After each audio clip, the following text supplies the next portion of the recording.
माजी असलो तरी विकास कामांना निधी कमी पडू देणार नाही. माजी आमदार राजेश पाटील तुडे ग्रामपंचायतीच्या इमारतीचे उद्घाटन. निवडणुकांमध्ये पैशांचा वापर वारेमाप सुरू असून लोकशाहीचा खेळ बनला असून मतदारांनी या प्रवृत्तीला आळा घालण्याची वेळ आली आहे. यश अपयशाची चिंता मला नाही. विकास कामाबाबत विरोधकांनी निवडणुकीदरम्यान विविध टीका केल्या.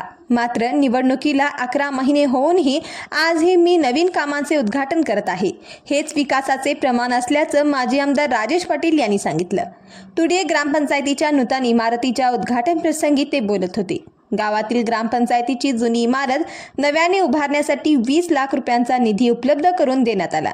या नवीन इमारतीच्या उद्घाटन समारंभात माजी आमदार राजेश पाटील प्रमुख पाहुणे म्हणून उपस्थित होते, तर अध्यक्षस्थानी सरपंच विलास सुतार होते. माझ्या आमदारकीच्या काळात मतदारसंघाच्या विकासासाठी तब्बल 1600 कोटी रुपयांचा निधी आणला.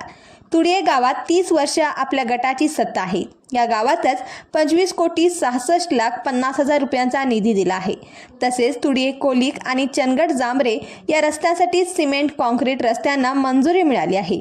इतकंच नाही तर अजितदादा पवार आणि हसन मुश्रीफ यांच्या पाठबळावर मी यापेक्षा दुप्पट विकास कामे आणणार असल्याचं पाटील म्हणाले. कार्यक्रमाचे स्वागत ग्रामविकास अधिकारी दयानंद मोटुरे यांनी केले. माजी आमदार राजेश पाटील यांचा सत्कार सरपंच विलास सुतार यांच्या हस्ते करण्यात आला.